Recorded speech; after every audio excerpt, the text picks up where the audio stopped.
Assalamualaikum warahmatullahi wabarakatuh.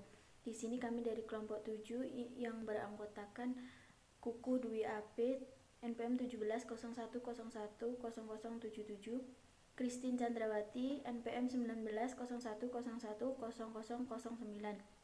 Raiza Rizky Naswa Salsabila, NPM 1901010024. Ingin mempresentasikan hasil diskusi dari kelompok kami yang berjudul Asumsi Klasik, Normalitas, dan Autokorelasi. Selanjutnya saya akan menjelaskan tentang uji normalitas. Uji normalitas digunakan untuk menentukan apakah suatu set data dimodelkan dengan baik oleh distribusi normal dan untuk menghitung seberapa besar kemungkinan variabel acak yang mendasari set data akan terdistribusi secara normal. Selanjutnya, tujuan dari uji normalitas itu sendiri adalah untuk menguji apakah dalam model regresi variabel bebas, keduanya mempunyai distribusi normal ataukah tidak. Model regresi yang baik adalah memiliki distribusi data normal atau mendekati normal. Selanjutnya, cara mendeteksi uji normalitas. Yang pertama dengan grafik normal probability plot. Asumsi normalitas terpenuhi jika titik-titik data pada grafik mendekati garis diagonalnya.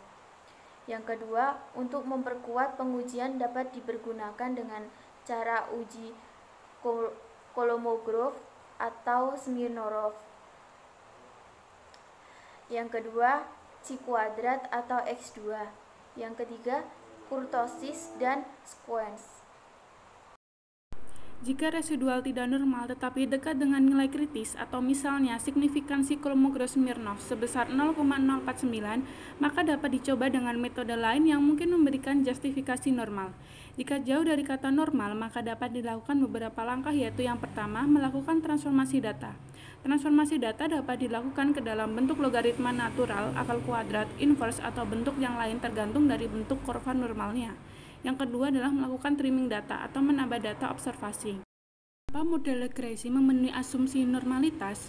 Seperti yang kita lihat di gambar tersebut, karena yang pertama adalah grafik histogram memberikan pola distribusi normal, dan yang kedua, grafik normal plot terlihat data menyebar di sekitar garis diagonal dan tidak menjauh dari garis diagonalnya. Uji autokorelasi adalah untuk melihat pengaruh antara variabel bebas terhadap variabel terikat. Jadi tidak boleh ada korelasi antara observasi dengan data observasi sebelumnya. Tujuan autokorelasi adalah pengujian yang dilakukan untuk mengetahui ada atau tidaknya korelasi antara data dan waktu ke T dan waktu sebelumnya. Model regresi yang bagus adalah model yang memiliki regresi yang terbebas dari autokorelasi. Uji autokorelasi. 1. Uji autokorelasi hanya dilakukan pada data time series atau runtut waktu dan tidak perlu dilakukan pada data cross section.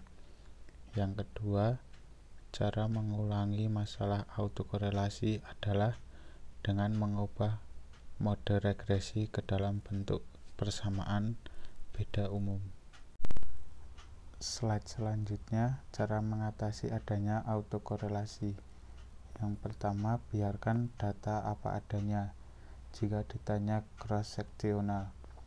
Yang kedua, menambahkan data observasi. Yang ketiga, melakukan transformasi data dengan melakukan lag atau transformasi dengan fungsi tertentu. Kemudian yang keempat, menggunakan metode penduga maksimum likelihood. Yang kelima, menggunakan metode koreksi